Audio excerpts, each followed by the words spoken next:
What is the worst console port?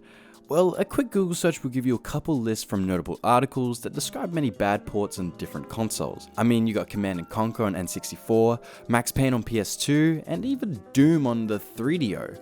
Does anyone actually remember that? But in saying that, one console stands out from the rest with a notoriously bad reputation for console ports from the master race that is PC. And seeing how many mentions Fallout 3, New Vegas, and Half-Life 2 get on these lists, it could only mean one candidate.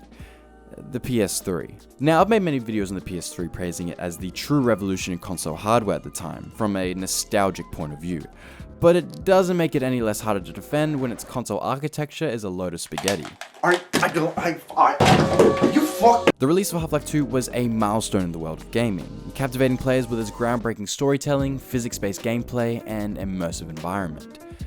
The PC version, that is. You see, Half-Life 2's journey to the PS3 was an interesting experience to say the least. Console fans at the time were keen to see how Valve could maximize the performance of the PS3 and show off its potential, which was hyped up by its company. And I can see by the countless articles and forums that this never actually happened. Marred by technical challenges, glitches, and a stark contrast in quality compared to its Xbox 360 version, Half-Life 2 on the PS3 was just an absolute nightmare for developers to make happen. Oh, and it didn't help that Sony tried to intentionally make the system hard to develop for with its cell multi-layered SPU architecture, which in theory made the system much more powerful than its competitor.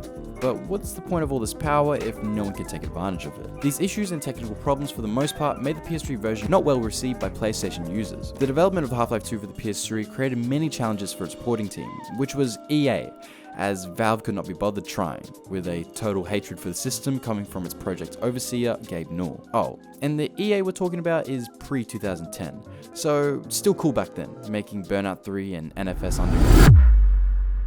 I guess with that all out the way, it really begs the question, what made Half-Life 2 so bad on PS3?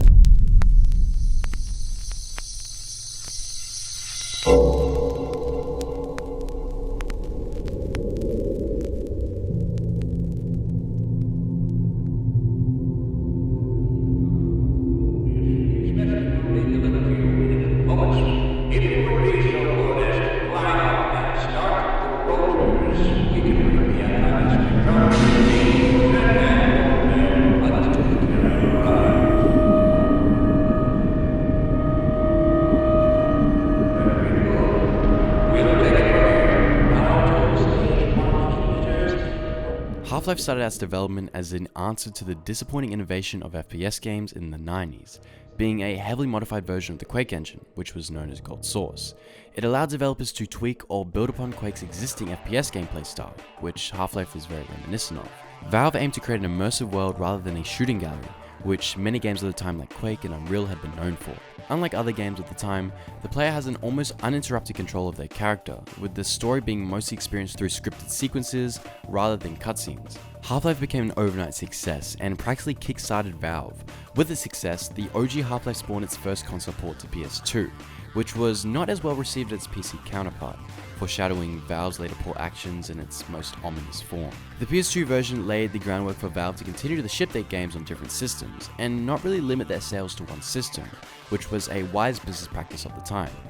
They even tried to port Half-Life to the Dreamcast, but eventually cancelled it with sales of the Dreamcast plunging. But we did get Blue Shift from it, so I guess it's kind of a good thing. After the development of their first game, Valve set their sights on creating a new experience on the next generation of PC gaming. Half-Life 2 was created using Valve's Source engine, which was developed at the same time. Development took 5 years and cost just over $40 million. Valve president Gabe Newell organized the team to redefine the FPS genre, introducing Havoc, which was a physics engine, which simulates real-world physics to enhance the realism and create new games. Eventually, Half-Life 2 was released on Steam on November 16, 2004. It was later ported to PS3 and Xbox 360, along with the sequels Episode 1 and 2 on the Orange Box in 2007, which also had Portal and TF2. Now, by the time discussions began about porting Half-Life 2 to PS3, the game had already achieved critical acclaim on platforms like PC and Xbox 360. Released in 2004, Half-Life 2 had garnered a reputation as a groundbreaking first-person shooter, with an innovative storytelling and gameplay mechanics. Its success on other platforms laid the foundation for the ambition to bring the game to PS3. Developing Half-Life 2 for PS3 was influenced by multiple factors. Valve recognized the potential of the PS3's user base and wanted to tap into the new audience of players. Additionally, the company aimed to expand its reach and introduce the iconic game to a wider range of gamers. Now let's see where that kind of went.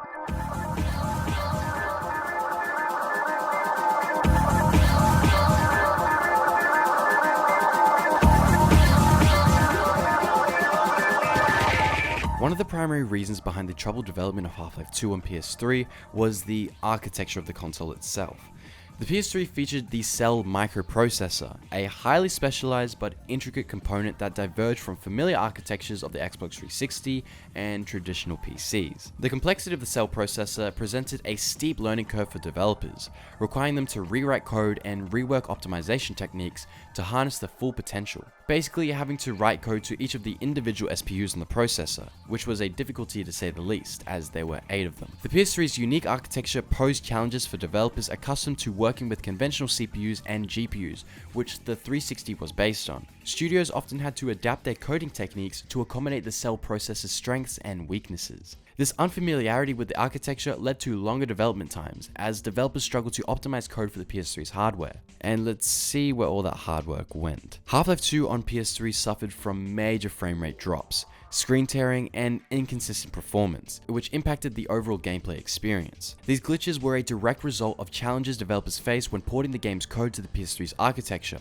and optimizing it for seamless gameplay. These glitches and technical shortcomings of the PS3 version of Half-Life 2 not only affected the visual quality, but also undermined the immersion and storytelling aspects of the game. Inconsistent frame rates and physics interactions disrupted the pacing and flow of gameplay, pulling players out of the immersive world that the game had meticulously crafted.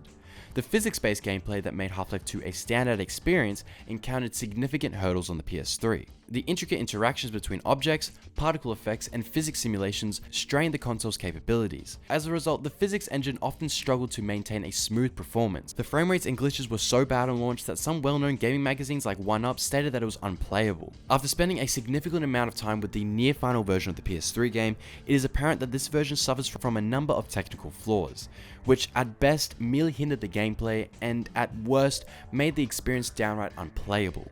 Framerate is a consistent issue throughout the Half-Life series of games included on this version of the Orange Box.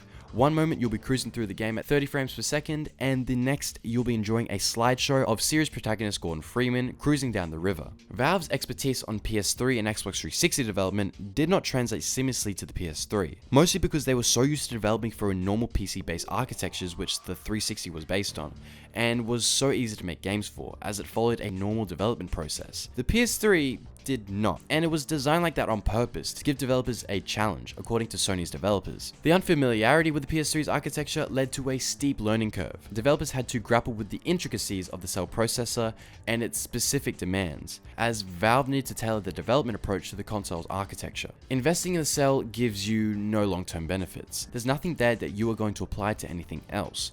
You're not going to gain anything except a hatred of the architecture that they have created. I don't think it's a good solution. Now, in saying all that and hyping up this game to be the worst console port, it's really not that bad. Okay, yes, the load times can be abysmal at times, which makes me grateful for NVMe SSDs on my PC. There can be sudden frame rate drops at times, but it is fully playable, and it's not as big of a deal as it was back in 2007. Like with a lot of consoles with internet connections, there are updates and patches, and I can tell that this version of the Orange Box got a lot of them to bring it to where it is today. Oh, and why does G-Man sound like an octave higher in the first cutscene? Rise and shine, Mr. Freeman. Rise and shine.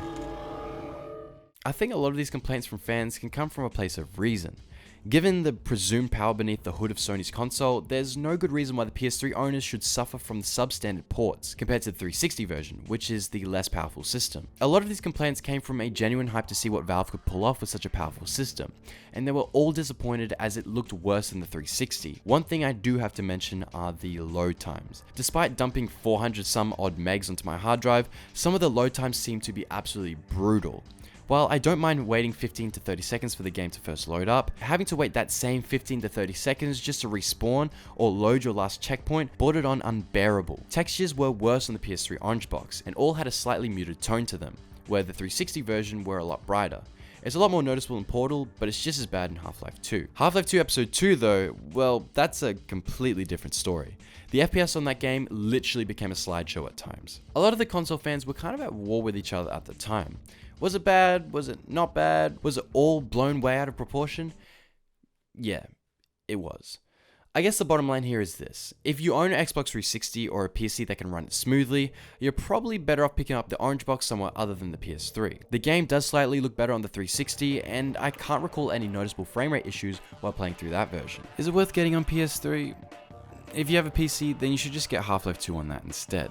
It can practically run on a potato, and the experience will be a lot more stable than any other console port. The 360 version does come extremely close though, but it is in 720p.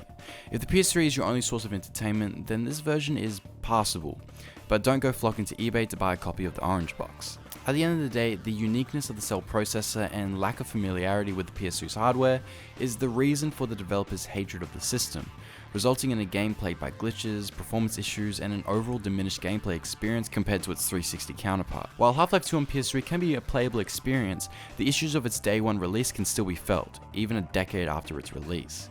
Half-Life 2 is still a classic in gaming history, but its uneven journey to the PS3 serves as a reminder about the complexities of cross-platform development, and the issues of not fully understanding the full picture of a console's architecture. Still though, it is a pretty damn good game.